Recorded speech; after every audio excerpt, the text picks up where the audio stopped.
Now just let us see practically जैसा हमको quotation मिलता है. I have open for Reliance Industries Limited derivative का contracts. Over here stock futures है और हमको डेरिवेटिव में जाना है, तो स्टॉक ऑप्शंस पे जाते हैं. स्टॉक ऑप्शन में हमारे पास एक्सपायरी डेट का एक ऑप्शन है, दैट इज से डेट है, जिसमें वापस we have the 3 dates 27th of January, that is 24th of February and 31st of March. That is what we have. It is the last Thursday mostly of the respective month. Option type उसमें call and put. अभी हम लोग put option पढ़ रहे हैं तो put option में select कर रहा हूँ. And you can see that से हमको अलग अलग एक्सरसाइज प्राइस के ऊपर ये प्रीमियम दे रखा है. जैसे ये जो स्ट्राइक प्राइस है उसके ऊपर 2 प्रीमियम में वापस 33.60 एंड 34. इसका मतलब ये है कि अगर आपको पुट ऑप्शन बाय कर रहा है तो आप 34 में बाय कर सकते हो, और पुट ऑप्शन सेल करोगे तो in that case it is 33.6 amount is what you are going to get. That is what we understand.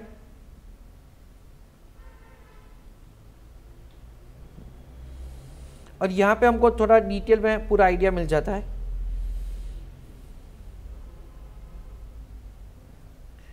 For the different exercise price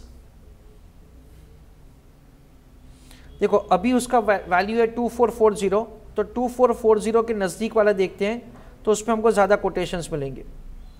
तो देखो 2440 दैट इज, अभी मैं वो अंडरलाइन नहीं कर पाऊंगा. 2440 लेफ्ट हैंड साइड देखो कॉल है, लेफ्ट हैंड साइड कॉल है, राइट हैंड साइड पुट. अभी हम लोग पुट ऑप्शन के लिए देख रहे हैं. स्ट्राइक प्राइस है, उसके बाद बिड क्वांटिटी है, बिड प्राइस है, आस्क प्राइस है और आस्क क्वांटिटी है. तो मुझे अभी प्राइस के ऊपर फोकस करना है. तो देखो 2440 के सामने प्राइस क्या है, 48.85 एंड 49.90. तो वो प्राइस लेके मैं आपको थोड़ा समझाता हूं. 2440 में 2 प्राइस दे रखा है. तो देखो दैट इज से जो एक्सरसाइज प्राइस के लिए हम लोग डिस्कशन कर रहे हैं वो एक्सरसाइज प्राइस है 2440. उसके लिए 2 प्रीमियम दे रखा है, 48.85 एंड 49.90. सपोज ये मैं पुट ऑप्शन बाय करता हूं,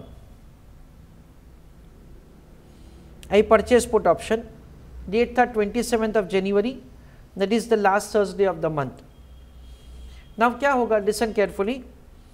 We understand that say, use your calculator along with me. 2440 exercise price minus 49.9, that comes to 2390.10.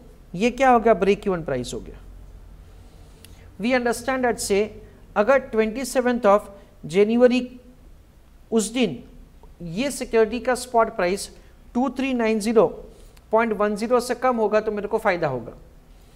If at all the spot price of the equity share is greater than equal to 2440, तो ये पूरा का पूरा premium का मुझे loss होगा. And if at all the price is remaining between this two, तो मुझे लॉस होगा and the amount of the loss will be lesser than 49.90. This is what we understand. अगर मुझे लग रहा है कि प्राइस सिक्योरिटी का गिरेगा, देन इन दैट केस से I will buy put option. Put option खरीदने के लिए मैं इतना प्रीमियम पे करूंगा.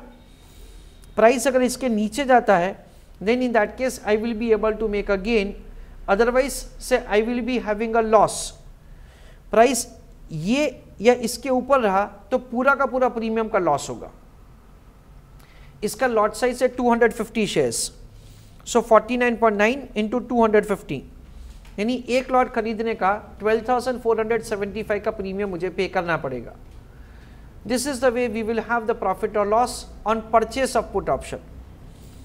अच्छा, अगर मुझे ऐसा लग रहा है कि प्राइस डेफिनेटली बढ़ने ही वाला है, देन इन दैट केस से I can enter into the transaction for sell of put option. मैं पुट ऑप्शन सेल करूंगा तो ये अमाउंट का प्रीमियम मुझे मिलेगा. Against my expectation, if at all the price is falling down, then in that case से क्या होगा, I will be having a loss. 2440 -48.85।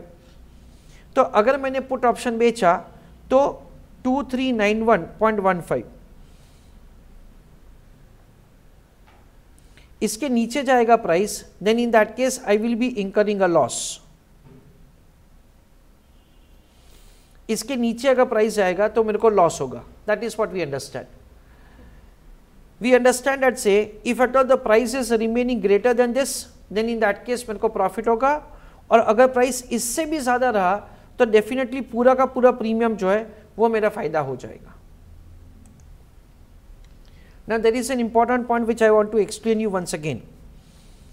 Please focus on the exercise price which I am telling you, 2440। वो put option मुझे खरीदना है तो मुझे कितना प्रीमियम पे करना पड़ेगा? मुझे प्रीमियम पे करना पड़ेगा 49.90। 2460 उस पर मुझे कितना प्रीमियम पे करना पड़ेगा? 59.85। 2480 उस पर कितना प्रीमियम पे करना पड़ेगा मुझे? 71.15। सो हम लोग देख सकते हैं डैट से जैसे जैसे एक्सरसाइज प्राइस बढ़ेगा वैसे वैसे मेरे को प्रीमियम ज़्यादा पे करना पड़ेगा। क्यों ऐसा? Because if at all I want to purchase the right to sell the underlying asset at a higher value, then with that I am suppose to make the payment of the premium more. Similarly we understand that say जैसे जैसे exercise price कम होगा वैसे वैसे premium यहाँ पे कम होगा। So exercise price of the option and the premium amount have positive relationship, ऐसा हम लोग समझते हैं। Understanding that say why the premium amount increases with the increase in the put option exercise price। देखो हमको ऐसा समझना है that put option holder has right to sell underlying asset at exercise price। तो जैसे जैसे exercise price बढ़ेगा the price at which you can sell increases and with that से आपका advantage बढ़ेगा। That is the reason so the amount of the premium also increases। Opposite to that exercise price कम होगा, then in that case क्या होगा? जो आपका advantage है for exercising से reduces of the put option, so the premium amount reduces। That is what we have। The next question that we are going to see,